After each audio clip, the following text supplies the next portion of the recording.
Deus, querido Pai, muito te agradecemos, Senhor, por mais esta oportunidade que estamos tendo de aqui nos encontrarmos. Que essa reunião transcorra em clima de muito aprendizado para todos nós. Obrigada, Senhor. Graças a Deus e que assim seja. E com vocês, Celi. Bom, boa tarde para todos. Acá estamos nós nessa última terça antes do Natal de 2022, né? Ano chegando ao fim. Pensamentos, reflexões, o que a gente fez esse ano, o que a gente podia ter feito e não fez. Pois é, faz parte, né? As lojas fazem balanças, as fábricas também, e a gente também tem que fazer balanço aí nas nossas atividades, né? Tudo que a gente fez. E aí a gente lembra esse mês, né? Esse mês, por quê? Porque todo mundo vibra esse mês para o aniversário de Jesus. Mas segundo os historiadores, ele não nasceu em dezembro. Isso é mais do que já comprovado, essa figura, né? Porque nem da própria existência dele tem provas materialmente falando, né? Porque a história é contada. Mas essa figura importante, esse homem que passou aí pela terra, marcando a sua presença, mostrando que é amor, não é? Essa figura aí, essa personalidade, esse espírito puro, ele, segundo alguns historiadores, não foi em dezembro que ele fez presença aqui no mundo, esse que dizem ser o mestre, né? Na história. Mas isso não é importante, o importante é a vibração, o pensamento, é o sentimento em torno desta data, 25 de dezembro, onde todas as criaturas do planeta, né, mesmo aquelas que não veem dessa forma, os ateus e qualquer pessoa de qualquer filosofia, né, ou religião que não o tem como o mestre, né, como o espiritismo tem, como o modelo mais perfeito que já passou por esse mundo, está lá no livro dos Espíritos. Então, ainda assim, ele é aquele alvo, né, desse mês. É o aniversário dele. É a comemoração daquela data que se diz que é o Natal dele, né? Mesmo não sendo, o que importa são os pensamentos voltados para isso, né? Essa vibração toda. E o mês de dezembro, ele acaba tendo algo um pouco diferente, porque por conta disso as pessoas ficam mais tocadas, o coração fica um pouquinho mais maleável, os pensamentos ficam um pouquinho mais leves, porque tem muita coisa. Embora a gente esteja já tão distante, né, dessa data aí, 2022, né? Mas é uma presença marcante na história da Terra, da história, tanto que marcou era, né? É antes e depois dele. Então ele marcou uma era, um começo de tempo aí. E a todo momento, desde quando ele estava andando por aqui, para dar o seu recado, para trazer a segunda revelação de Deus a nós, né, ao mundo, ele faz esse convite aí, ó. Segue-me. E a gente não consegue seguir, né? É tão difícil seguir esse cara aí, que ele é o mestre, né? Ele é o grande mestre, ele é o governador da terra. Ele foi escolhido por Deus para governar o nosso planeta, a nossa casa, no meio de tantas moradas na casa do Pai, entre outras tantas que ele também deve governar, mas ele é o nosso mestre, ele é aquele que comanda esse barco aí. E seguir esse mestre Se fosse fácil, estaríamos todos seguindo, né? Mas não é. A gente só fala, a gente até reverencia, mas seguir não é apenas acreditar nele, ler, né, a sua Boa Nova, tomar conhecimento e até mesmo memorizar a Boa Nova toda, né, o Evangelho todo, saber todas as passagens, né? Até porque tudo isso foi contado pelos evangelistas que, entre eles, divergem de opinião. Tem coisas que um contradiz o outro, né? Se nós formos olhar, porque não foi ele que contou a história, né? Ele deu exemplos, ele viveu, ele vivenciou e ensinou, e ela foi contada pelos outros. Igual Sócrates, né? Sócrates também não escreveu nada, foi Platão e outros tantos seus seguidores, né? E com ele foi assim. Mas segui-lo não é fácil. Ele está nos chamando, ele está fazendo esse convite aí desde que ele por essa terra andou aí, chamando a gente à realidade das coisas, né? A dar o exemplo que ele deu, e ele falava o tempo todo: vós sois deuses, só não sabem que são. Então ele veio trazer a segunda revelação de Deus aí para os homens. A primeira, a gente sempre fala, né? Foram os 10 mandamentos de Moisés. Moisés escreveu aquilo lá no imperativo negativo. Tem uma força danada, né? Porque tem um não na frente. Esse não é uma negativa forte. E quando ela está no início, então, né, as crianças têm pavor dessa palavra, né? Eu tinha o meu filho mais velho, quando ele vinha falar alguma coisa comigo, eu não, quer dizer, já vinha na frente, aí um dia ele me colocou na real, né? Um dia ele me colocou no meu lugar. Ele falou assim: mãe, você só sabe falar não. Eu fiquei tão pequenininha perto dele naquele dia que eu não consegui nem trabalhar naquele dia, nem fui à escola naquele dia.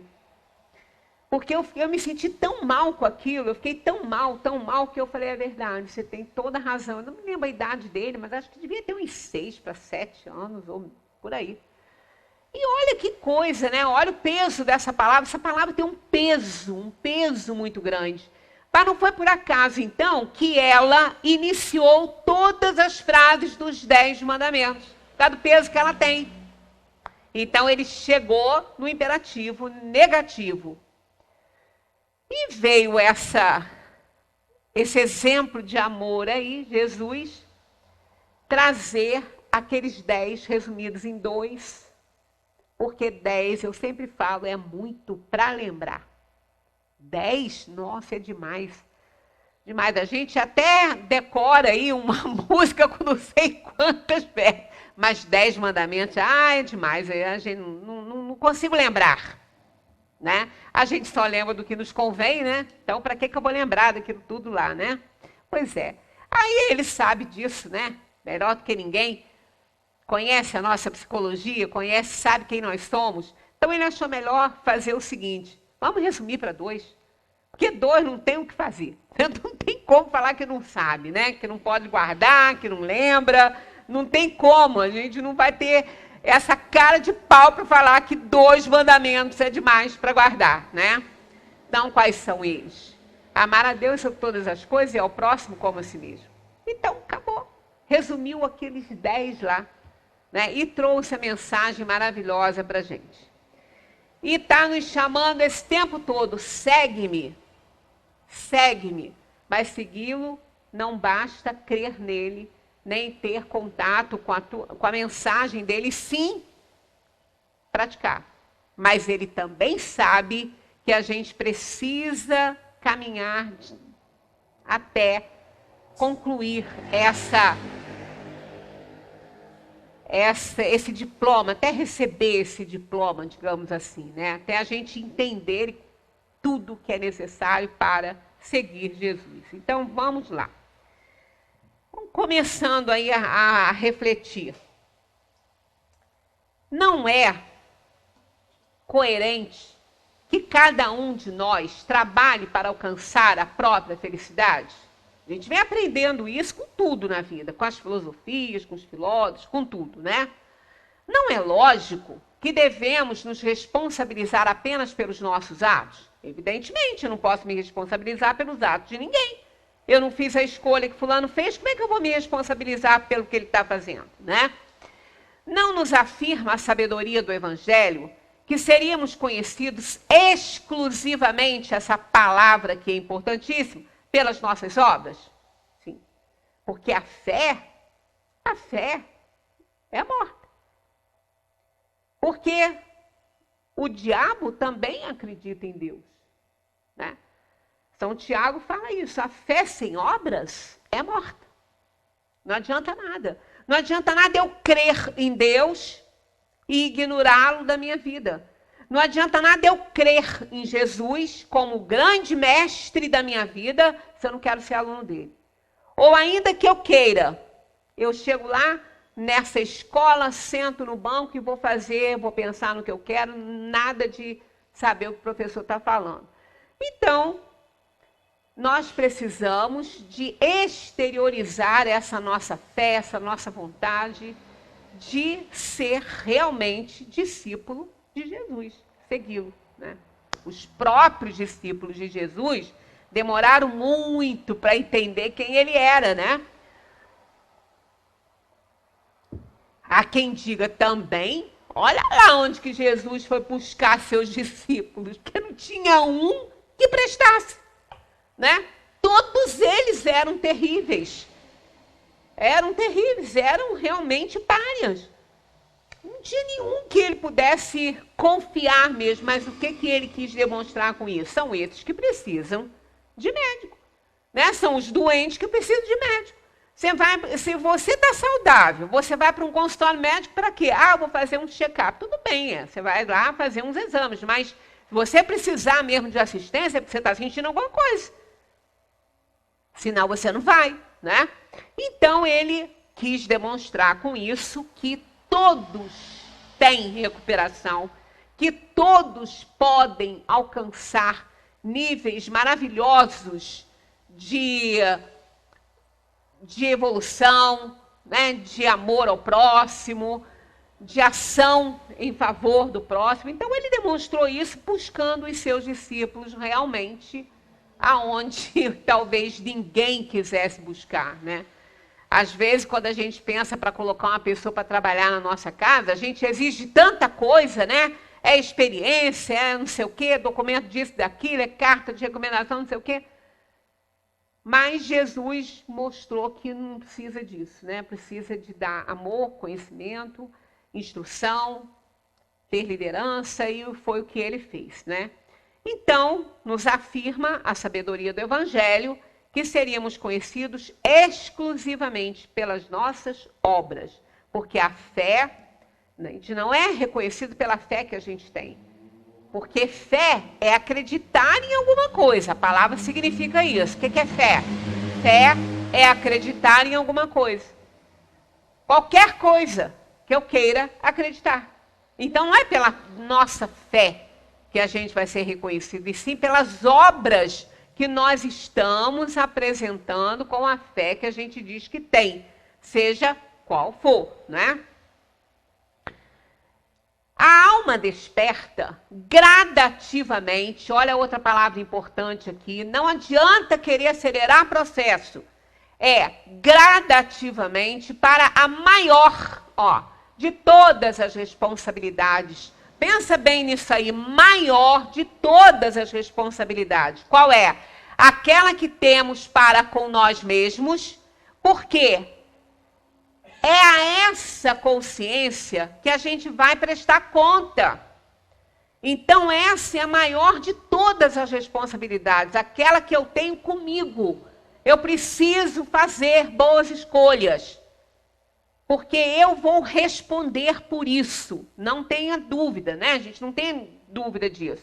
Os acontecimentos exteriores de nossa vida são o resultado direto de nossas atitudes internas.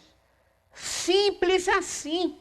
Os acontecimentos que a gente exterioriza para o mundo, ele é o resultado do que a gente pensa, do que a gente sente, das nossas atitudes internas. Então não adianta a gente falar, a gente exterioriza o que sente. Aí sim nós seremos reconhecidos, né? Nossa existência se faz através de um processo interminável de escolhas sucessivas. Deus nos deu esse presente quando fomos criados, simples e ignorantes, sem nenhum conhecimento do que ser uma pessoa boa. Saímos do reino da inteligência inferior, após revolução nesse reino, desse princípio espiritual, entramos no reino hominal quando fomos criados por Deus, simples e ignorante. A sua imagem e semelhança, no poder, então, de transformar a si próprio e o entorno. No poder de amar, no poder de construir, né, de fazer, de criar. Então, isso aí, simples e ignorante. Mas ele nos deu o livre-arbítrio. Ali estava sendo entregue a cada um de nós a capacidade de evoluir por nossa conta, através das escolhas que iríamos fazendo em toda a caminhada para a eternidade, já que nós somos imortais. Então, eis aqui um fato incontestável da vida. O amadurecimento do ser humano inicia-se quando cessam suas acusações ao mundo. Porque quando a gente começa a acusar o mundo de tudo que acontece conosco, é porque a gente não assume responsabilidade sobre os nossos atos. A gente não consegue enxergar isso. E quando a gente é questionado por alguma coisa, a gente fala assim, bom, eu fiz isso porque fulano me levou a isso, porque fulano fez isso. Sempre o fulano é culpado, a gente não é. Então esse problema a gente carrega. Né? Então, quando a gente amadurece, a gente vai assumindo responsabilidade por aquilo que a gente faz, aí a gente vai realmente crescendo. Porque nós vamos parar de acusar as pessoas, acusar o mundo, acusar Deus, falar que Deus é injusto. Ah, eu falei isso porque fulano me provocou. Ora, fulano pode jogar quantas pedras quiser em cima de você. Sai da reta. Porque a pedra, ela vai seguir o curso dela. Se você for para o lado, ela vai passar. Não vai te atingir, não. Ela não vai fazer curva, não. Não é? Então, a gente tem que assumir essas responsabilidades. As pessoas podem fazer o que elas quiserem. Elas podem te dar o que elas quiserem, mas se você segura porque quer.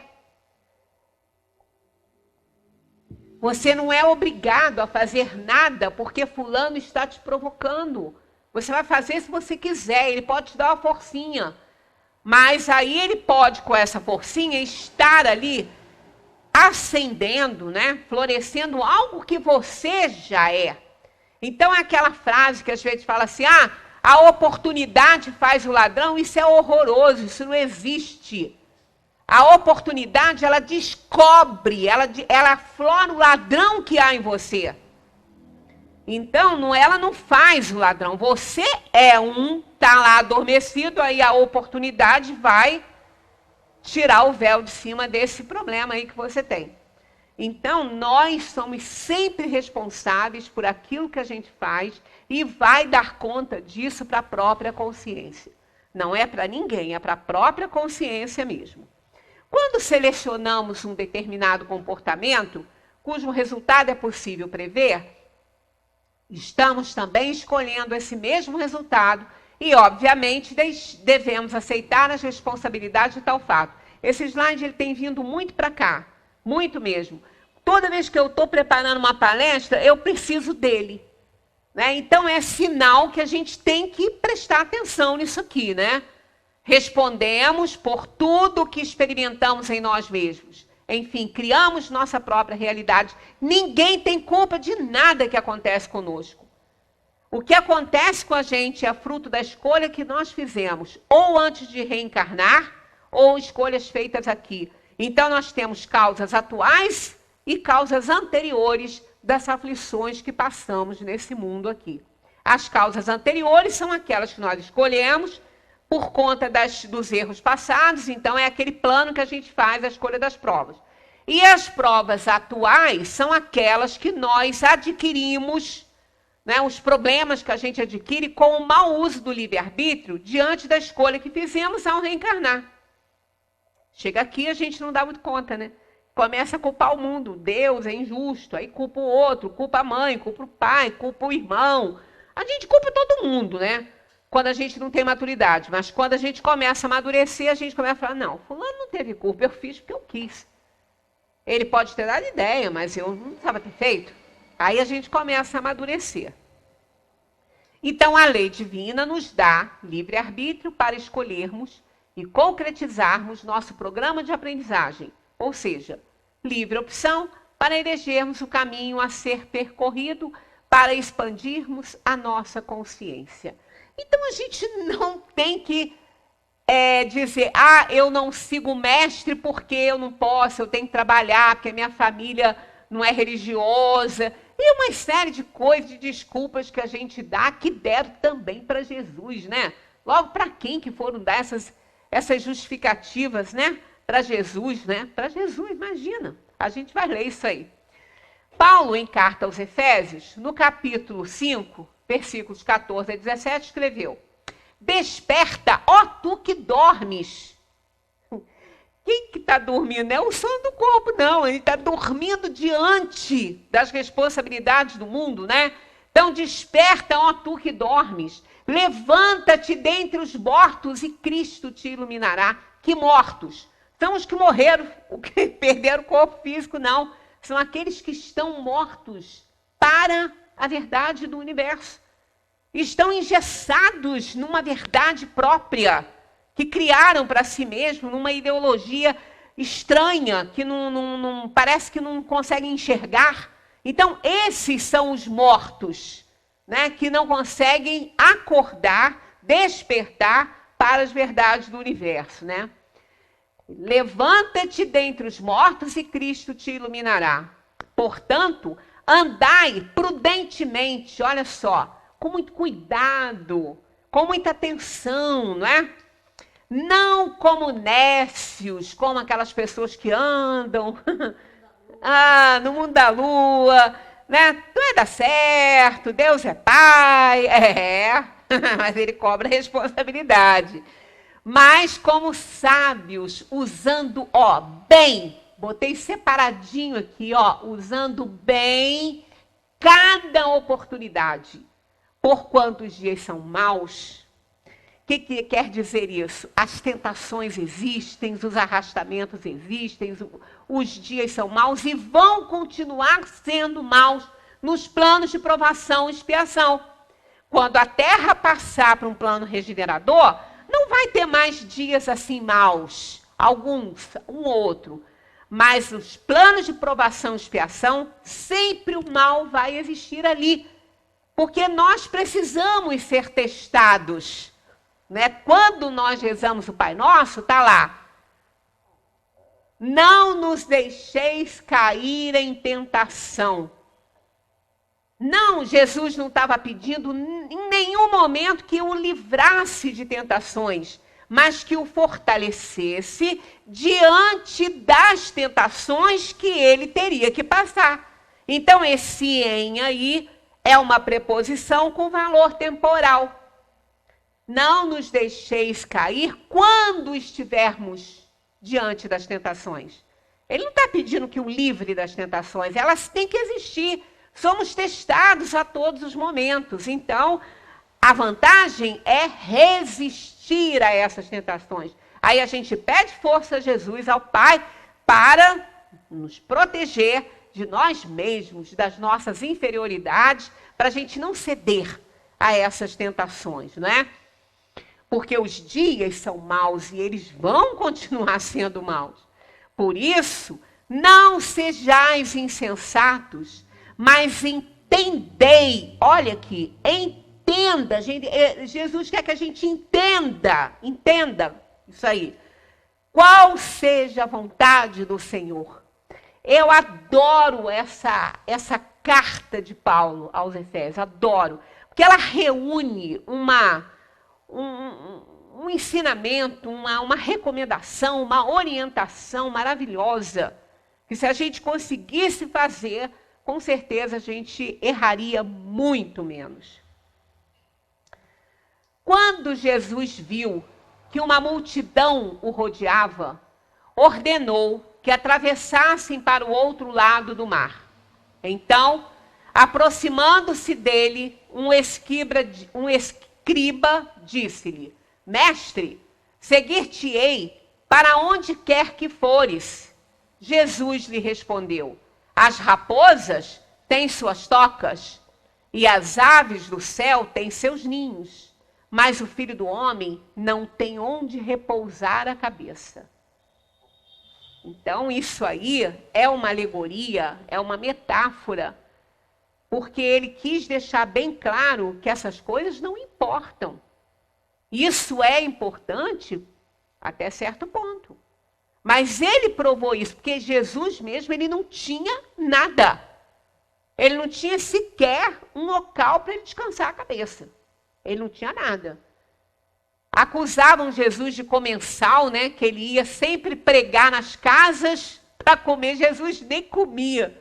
Ele se sentava à mesa, junto com todos. Mas por quê? Ele não via, não precisava daquilo. Jesus teve corpo de carne. Jesus não teve corpo agênere, corpo fluídico, coisa nenhuma. Mas era um corpo com o melhor, com a mais pura da matéria deste planeta.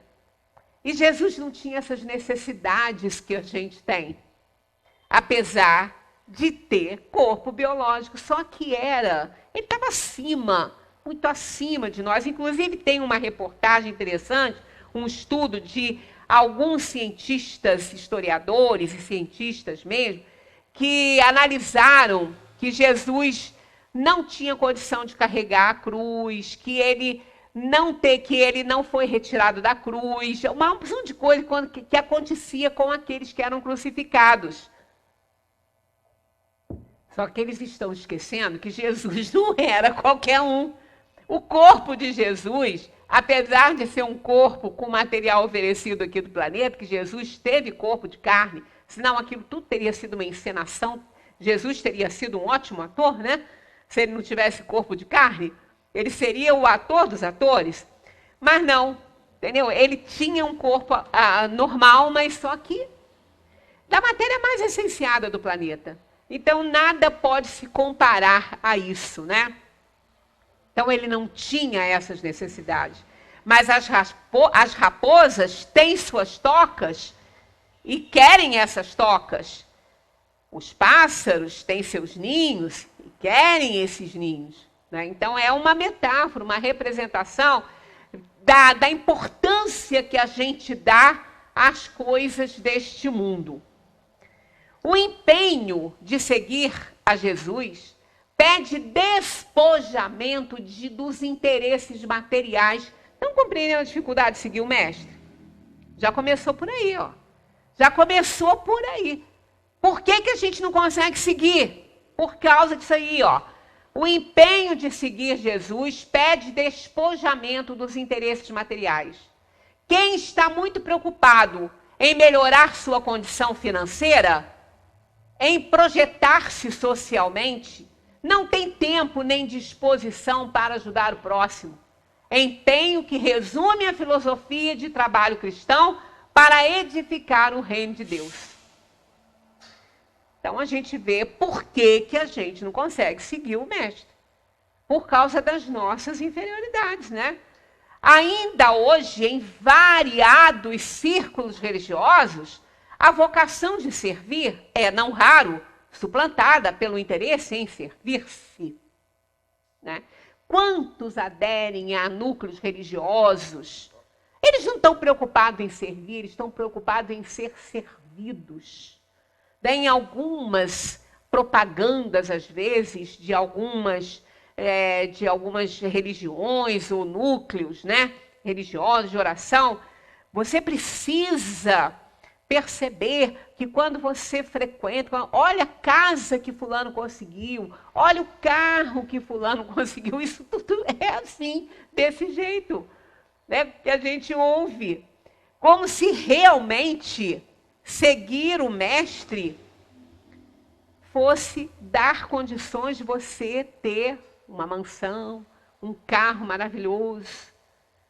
É totalmente distorcida a interpretação que se dá àquele que diz: eu sou cristão, eu tenho fé que nunca nada de mal vai me acontecer. Olha que coisa horrorosa isso.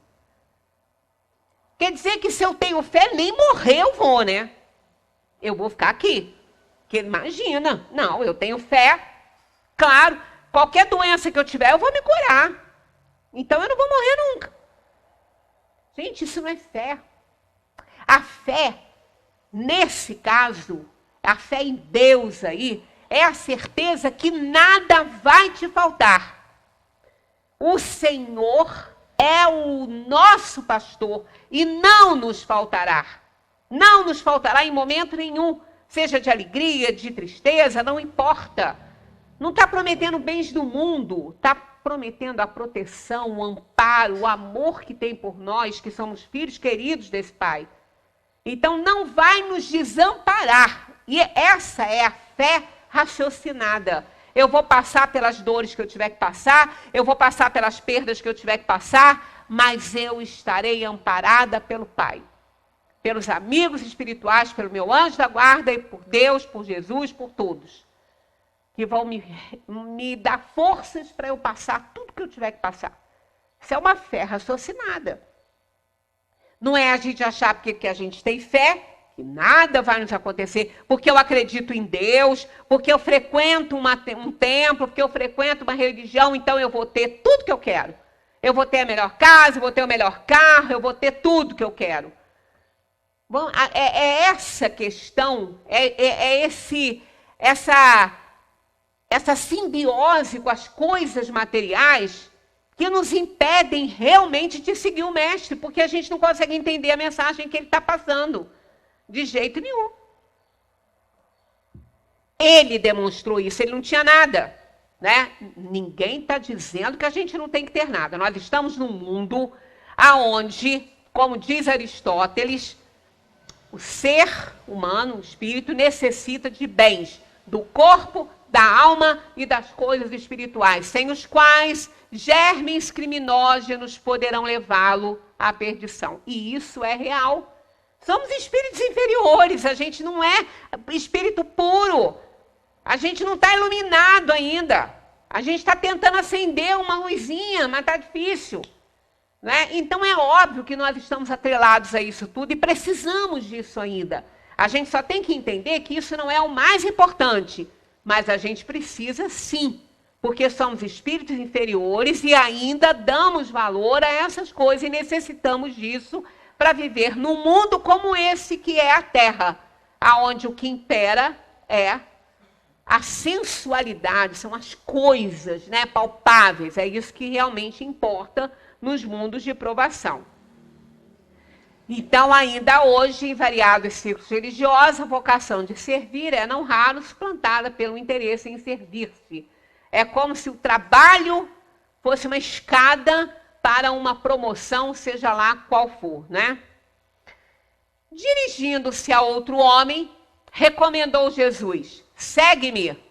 Ele só falava isso, ele está nos convidando desde aquela época, né? Todo Natal a gente revive isso.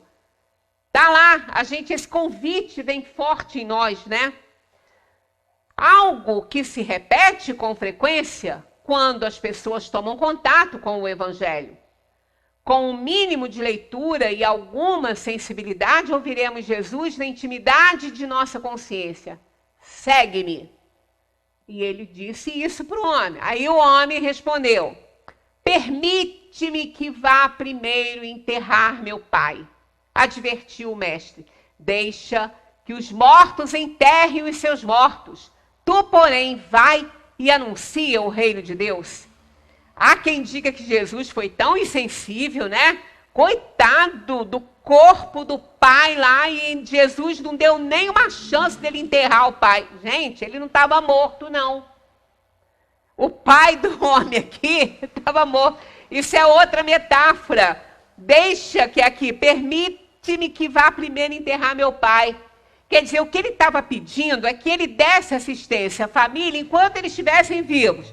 Quando ele enterrasse o pai, então, aí ele poderia seguir Jesus. É aquela desculpa que a gente dá. Quando eu me aposentar, eu vou fazer caridade. Olha, quando meus filhos não precisarem mais de mim, com certeza eu vou ajudar outras crianças, eu vou ajudar outras pessoas. A gente está sempre assim, ó, prorrogando o tempo. Só que o tempo não pode ser prorrogado, porque ele não volta. Tempo perdido não se recupera. E será que nós vamos ter tempo para realmente fazer o que a gente quer depois? Então não adianta ficar nessa coisa, depois eu faço. É isso que ele falou aqui. Esse homem pediu isso. Deixe que eu vá enterrar meu pai. Quer dizer, eu cuido da minha família. Quando o último lá morrer, meu pai morrer, eu enterro e vou segui-lo. Foi quando Jesus disse para ele, deixa que os mortos enterrem seus mortos. Quem eram os mortos? Os mortos eram aqueles, iguaizinho a ele ali, que queria primeiro cuidar das coisas do mundo para depois cuidar das coisas do céu. Então eram mortos para a verdadeira simbologia do amor. Né? Eles não entendiam isso. A verdade de Jesus eles não entendiam. Então eles estavam mortos para isso, mortos para o evangelho. Eram mortos vivos. Né? Estavam vivos, mas não despertaram ainda para as verdades do universo. Né? Aí ele disse, desde que os mortos enterrem seus mortos, desde que aqueles que dão valor a isso enterrem ali seus mortos, que fiquem lá cuidando das coisas do mundo, enquanto você vai e anuncia o reino de Deus. Mas ele não pôde fazer isso, porque queria primeiro enterrar o pai. Bom, para Jesus, a expressão família tem amplitude maior, abrange toda a humanidade, envolvendo o favelado a enfrentar privações, o doente sem recursos, o atormentado por problemas, o desonesto que nos prejudicou, o desavisado que nos contrariou. Tanto que ele fez a família dele na terra aqueles discípulos desregrados. Porque quando ele estava pregando lá, que foram chamar Maria para tirar eles lá, que nem Maria, que era a mãe dele, entendeu qual era a missão de Jesus na terra, ela também achava às vezes que ele não estava muito bom da cabeça. Foi Maria e os irmãos para lá chamar Jesus. Aí quando chamaram, Jesus chega, tinha uma escadinha, segundo nos relatos, assim que ele chega assim, no local, ou na porta, ou na janela, não sei, e pergunta, quem é minha mãe, quem são meus irmãos? Todos aqueles que abraçam a vontade do meu Pai. E não era José, esse pai que ele se referia. Então, ali ele mostra que, para ele, a expressão família é muito maior do que a consanguinidade. Não basta a gente abrir a nossa janela, né, e não enxergar um mundo que está lá. A gente tem um mundo vivendo além da nossa janela. Não é só dentro da nossa casa que as nossas responsabilidades estão. Diante deles, imperioso cumprir elementares deveres cristãos, envolvendo compaixão, caridade, consolo, perdão. Está cada vez mais difícil seguir Jesus, não está? Pelo menos para mim. Para você, eu não sei. Tá. Então, olha como é difícil seguir esse mestre. Deixemos que os mortos para a fraternidade, tá vendo? Ó, mortos para a fraternidade, não eram mortos de verdade, perderam o corpo físico, não. Deixemos que os mortos para a fraternidade cuidem uns dos outros, no estreito círculo da família consanguínea. Se desejamos seguir Jesus, imperioso ir além, cuidemos também da família universal, porque foi isso que ele fez. Se é para seguir o mestre, tem que fazer o que ele faz. Então, a gente vê que cada vez fica mais difícil seguir o mestre. Alguém prometeu, seguir-te-ei, Senhor, mas permite que eu vá primeiro despedir-me dos que estão em minha casa. E Jesus respondeu, quem empunha o arado e torna a olhar para trás não é apto para o reino de Deus. Olha como que é difícil. Né? Ah, não, mas Jesus não podia fazer isso. Aí as nossas responsabilidades com a família.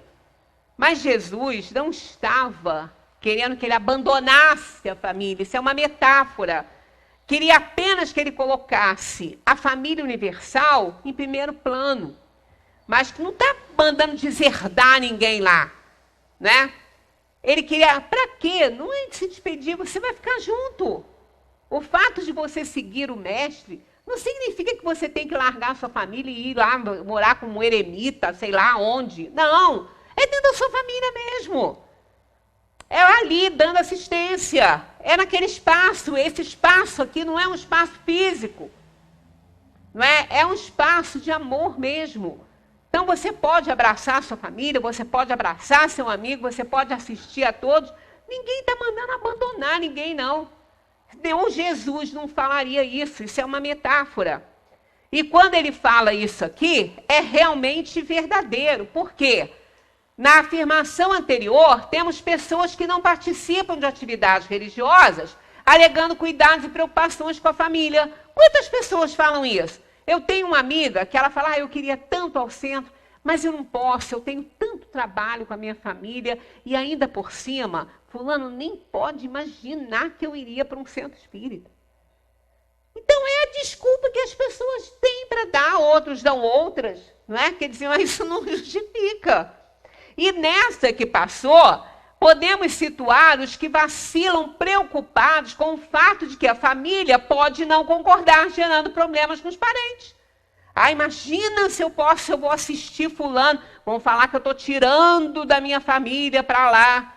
Né? Então, é tanta desculpa, é só desculpa. Porque se a gente fizer, a gente consegue.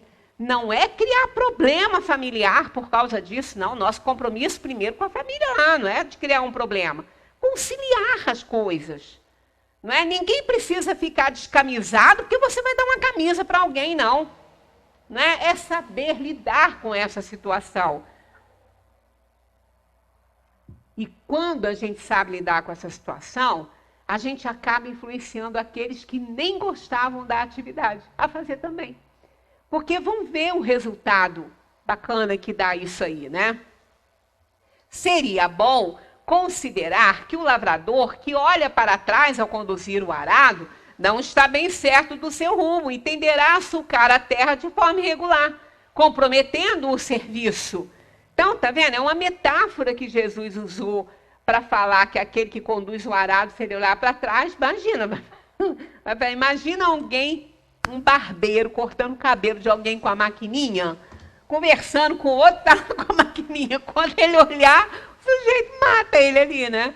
Porque ele não tem como dar direção àquilo que ele está fazendo ali. Então, é uma questão realmente de jogo de cintura e vontade de acertar e fazer as coisas direitinho, que vai sempre dar certo, né? O mesmo não acontece com aqueles que esperam pela adesão da família aos seus ideais religiosos para arregaçarem as mangas. Perdem tempo precioso e produzem muito pouco, desviando-se com facilidade. Você não tem que esperar ninguém para você fazer isso, você pode fazer. Né? Você não precisa prejudicar ninguém da sua família, nem da sua casa, nem privar essas pessoas da sua presença. Apenas conciliar, apenas dividir, trabalhar, gerenciar melhor o tempo que a gente tem. E isso dá certo porque os espíritos nos ajudam. Eles também criam situações para minimizar os nossos conflitos quando a gente precisa da ajuda deles. Claro, porque isso é o certo a se fazer. Eles sabem, né? Talvez seja conveniente, em primeiro lugar, avaliar se não superestimamos as dificuldades impostas pela família, pretendendo justificar perante a própria consciência nossas vacilações. Lembra quando eu falei que a gente põe a culpa nos outros? Ah, eu falei isso que fulano fez isso, eu fiz isso que fulano me provocou. Ah, eu não faço nada porque minha família complica, minha família não gosta. Olha, isso é só transferir a culpa para outras pessoas. Não vamos ficar fazendo essas bobagens, não, que Jesus sabe direitinho o que acontece com a gente. E a gente depois fica até com vergonha, porque, ó, a gente sabe que ele sabe, né? A gente fala isso para criança, ó, Papai do Céu tá vendo o que você está fazendo, hein? Só que ele não vê que o Papai do Céu tá vendo o que ele está fazendo também, né? A gente fala para a criança e ainda assusta a pobre da criança. Se não é isso, se realmente temos dificuldades com os familiares, cabe-nos, olha só, pacificá-los, evitando discussões, brigas, irritações e agressividade. Vamos com calma.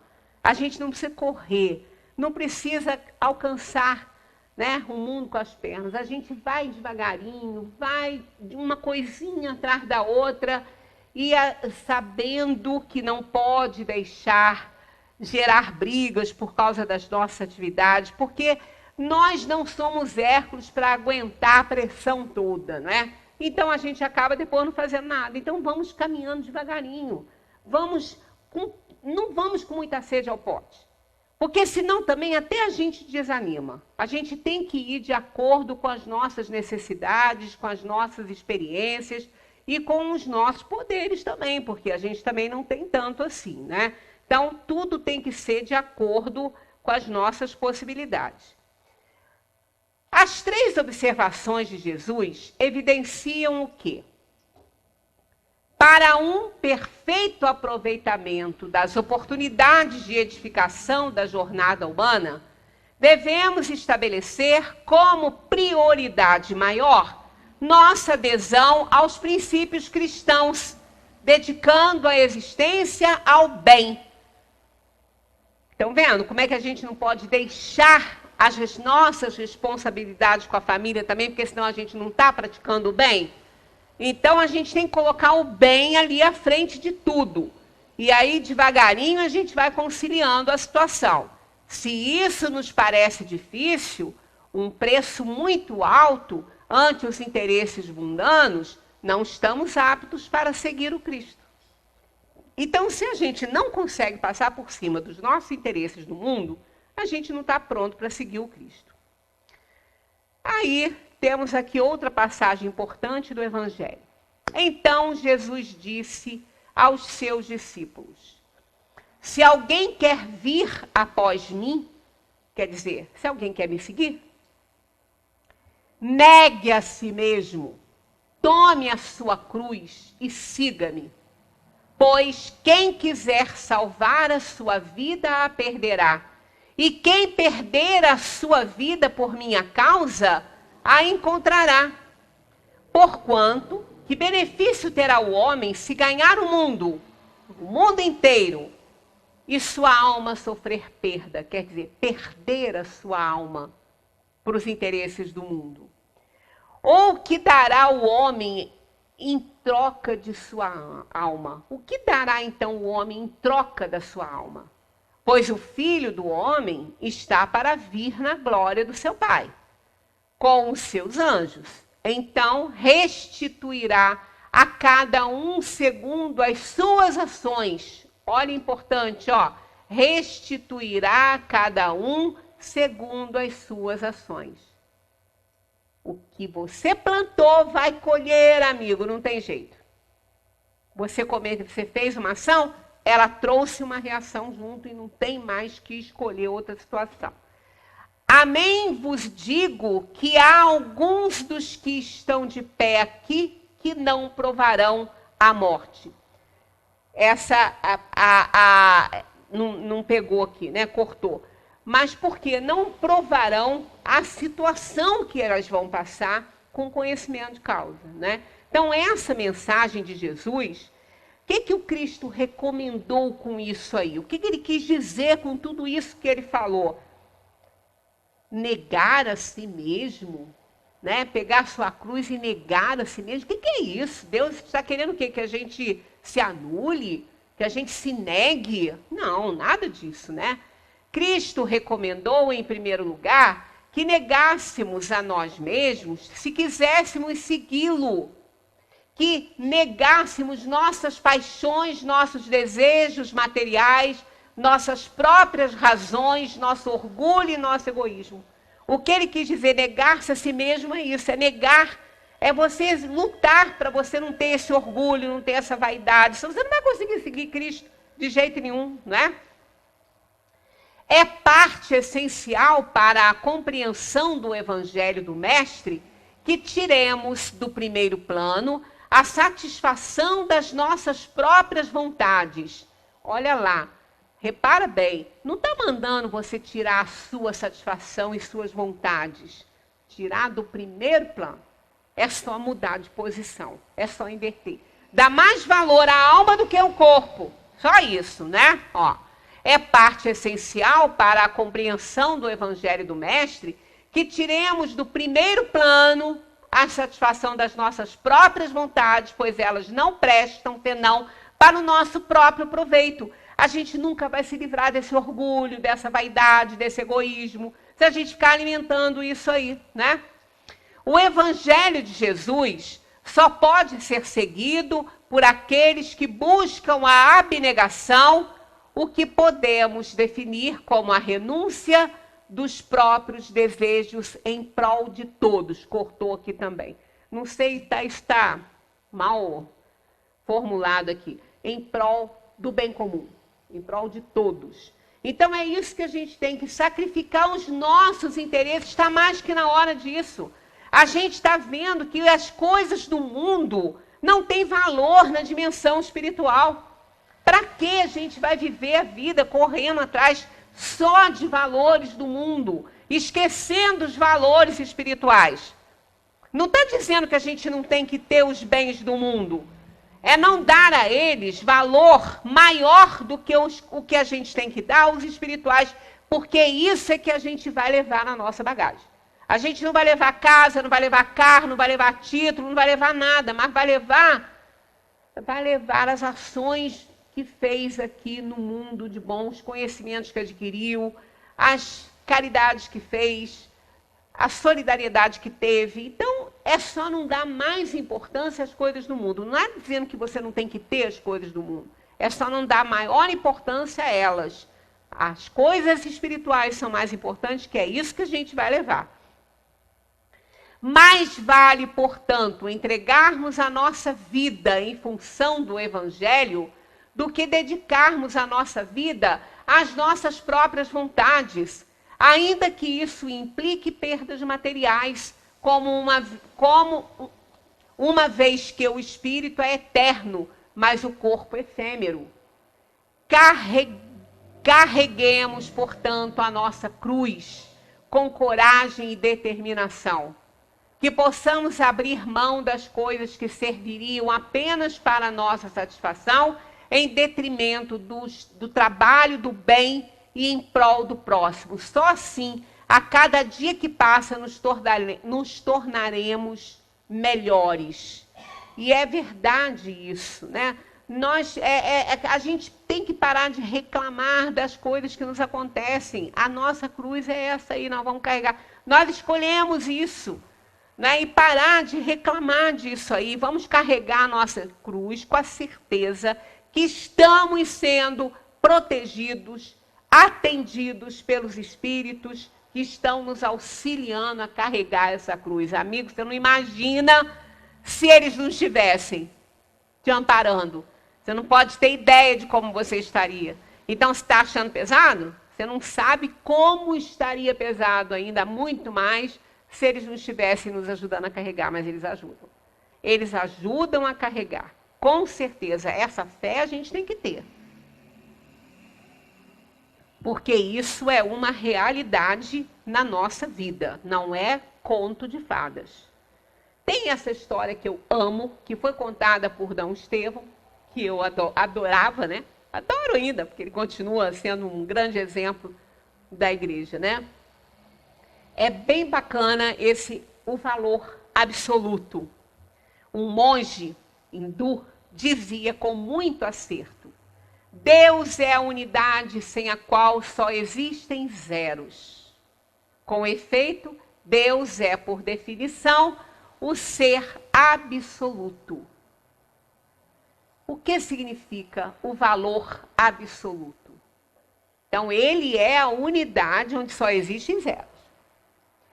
que é o valor absoluto? Deus é sim o valor que torna valiosa toda e qualquer criatura, e sem o qual esta é vazia e enganadora. Imaginemos uma série de 3 zeros, outra de 6, outra de 9 zeros, né? Estamos aqui com uma série de zeros. Os zeros que se acrescentam aos zeros, nada alteram. Você pode botar 0, 0, 0, 0, você vai encher de zero, não vai mudar nada. Vai encher de zero, mas não vai mudar nada. Mas coloquemos o número 1, uma só unidade, coisa simplíssima na série. Se pusermos o 1 em último lugar, o conjunto, por mais longo que seja, quanto mais zero tiver, né, ficará valendo muito pouco. Será uma ninharia. Se o colocarmos em penúltimo lugar, já o conjunto valerá 10. O que ainda é muito pouco. Caso ponhamos a unidade em terceiro, em quarto, em quinto lugar, a série irá aumentando de valor. 100, 1000, 10 milhões, né? Finalmente, se coloca o número 1 à frente de cada série, ter-se-á 1000, 1 milhão, 1 bilhão e assim vai. Mas se coloca o 1 lá na frente, né? Coisa estupenda. Os zeros tomam imenso valor desde que 1 lhes seja anteposto e os ilumine. Pois bem, Deus é esse 1, sem o qual as criaturas nada são. Se a gente não tiver Deus lá na frente de tudo, nós somos igualzinho zero. Não valemos nada, né? Se Deus ficar em último lugar na vida do homem, esta se apresentará sempre como insípida bagatela, ninharia vazia. Uma vez, porém, que se ponha Deus incondicionalmente em lugar capital, cada bagatela, cada zero da vida, toma valor imprevistamente grande. O homem pode acumular 1000 bens criados no seu tesouro. Se chegarem a fazer empalidecer ou a remover a face de Deus no horizonte do indivíduo, esses bens, por mais numerosos que sejam, equivalerão a uma longa série de zeros. Deixarão o seu possuidor sempre frustrado e insatisfeito.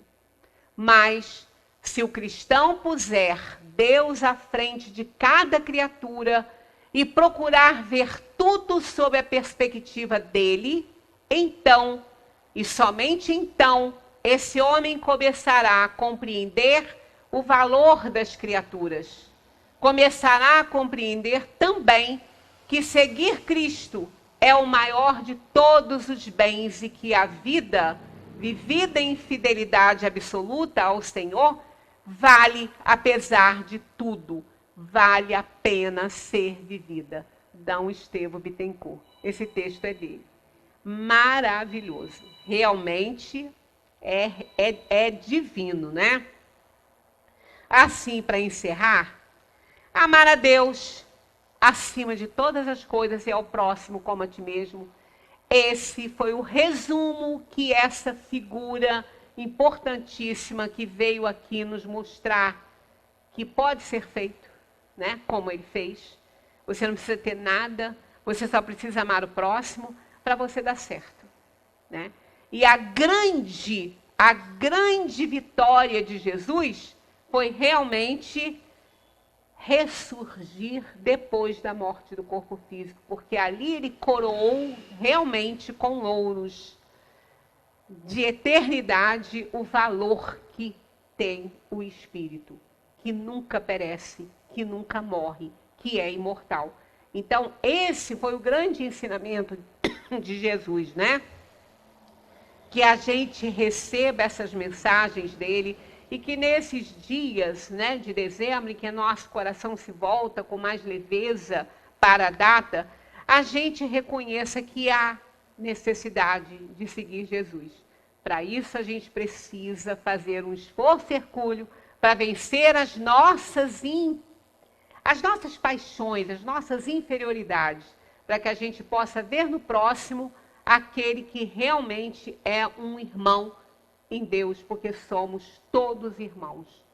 Que assim a gente possa reconhecer a importância dessa data e ficar aí refletindo e polindo as nossas arestas, e cada passinho que a gente der, por menor que seja, está contando a nosso favor. Muita paz para todos, um bom Natal para todos, que todos reconheçam a necessidade de ter essa reflexão e vivenciem esse dia de acordo com o aniversariante, porque a festa é dele.